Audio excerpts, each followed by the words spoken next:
Ambulant fish vendor. Barangay Luke, Lapu-Lapu City, Cebu.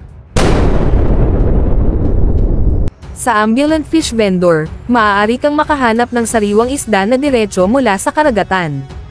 Ito ay isang karaniwang tanaw sa mga baybayin o palengke kung saan naglalakad ang mga nagtitinda ng isda upang ipagbili sa mga mamimili. Ang mga ambulant fish vendor ay kilala sa kanilang sariwang produkto at maaaring mag-alok ng iba't ibang uri ng isda depende sa availability. Kapag bumibili ka sa isang ambulant fish vendor, maaari kang makatiyak na ang isda ay sariwa at galing sa lokal na pangisdaan.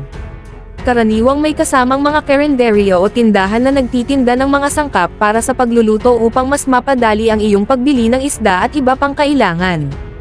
Bagamat hindi ganap na restaurant, ang ambulant fish vendor ay isang magandang pagpipilian para sa mga gustong magluto ng sariwang isda sa kanilang tahanan o kahit saan man nila gustong magluto. Maaari kang makahanap ng mga ambulant fish vendor sa mga coastal areas o sa mga palengke sa Pilipinas.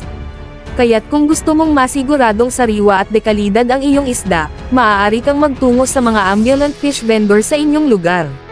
Siguraduhing magtanong ng presyo at alamin kung anong uri ng isda ang available upang makapili ng pinakasariwang produkto. Ang ambulant fish vendor ay isang karaniwang tanawin sa mga kalsada at palengke sa Pilipinas. Ito ay isang mobile na tindahan na nagtitinda ng sariwang isda at iba't ibang uri ng produkto mula sa dagat. Madalas ito ay may kasamang mga isda tulad ng bangus, tilapia, galunggong, at hipon. Ang mga ambulant fish vendors ay kilala sa kanilang serbisyong mabilis at madaling hanapin. Madalas silang naglalakad-lakad sa mga kalsada at nag-aalok ng kanilang mga produkto sa mga mamimili. Maraming Pilipino ang umaasa sa kanila para sa kanilang pang-araw-araw na supply ng sariwang isda. Sa mga review, maraming mamimili ang nagbibigay ng positibong feedback sa ambulant fish vendors dahil sa kanilang mabilis na serbisyo at sariwang produkto. Marami ang nagpapuri sa kanilang presyo na mas mababa kumpara sa mga tindahan sa palengke. May ilan ding nagbibigay ng tips sa mga mamimili kung paano piliin ang pinakasariwang isda mula sa kanilang mga tinda. Sa kabuuan, ang ambulant fish vendor ay isang importanteng bahagi ng kultura at ekonomiya sa Pilipinas. Sila ay nagbibigay ng convenient at abot-kayang pagkakataon para sa mga mamimili na makakuha ng sariwang isda sa kanilang mga tahanan. Kaya't kung nais mong magkaroon ng masarap at sariwang isda, huwag kalimutang bisitahin ang mga ambulant fish vendors sa iyong lugar. Ang ambulant fish vendor ay isang karaniwang tanawin sa mga kalsada at palengke sa Pilipinas. Ito ay isang mobile na tindahan na nagtitinda ng sariwang isda at iba't ibang uri ng produkto mula sa dagat. Madalas ito ay may kasamang mga isda tulad ng bangus, tilapia, galunggong, at hipon. Ang mga ambulant fish vendors ay kilala sa kanilang serbisyong mabilis at madaling hanapin. Madalas silang naglalakad-lakad sa mga kalsada at nag-aalok ng kanilang mga produkto sa mga mamimili. Maraming Pilipino ang umaasa sa kanila para sa kanilang pang-araw-araw na supply ng sariwang isda. Sa mga review, maraming mamimili ang nagbibigay ng positibong feedback sa ambulant fish vendors dahil sa kanilang mabilis na serbisyo at sariwang produkto. Marami ang nagpapuri sa kanilang presyo na mas mababa kumpara sa mga tindahan sa palengke. May ilan ding nagbibigay ng tips sa mga mamimili kung paano piliin ang pinakasariwang isda mula sa kanilang mga tinda. Sa kabuuan, ang ambulant fish vendor ay isang importanteng bahagi ng kultura at ekonomiya sa Pilipinas. Sila ay nagbibigay ng convenient at abot-kayang pagkakataon para sa mga mamimili na makakuha ng sariwang isda sa kanilang mga tahanan. Kaya't kung nais mong magkaroon ng masarap at sariwang isda, huwag kalimutang bisitahin ang mga ambulant fish vendors sa iyong lugar.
Thank you for watching.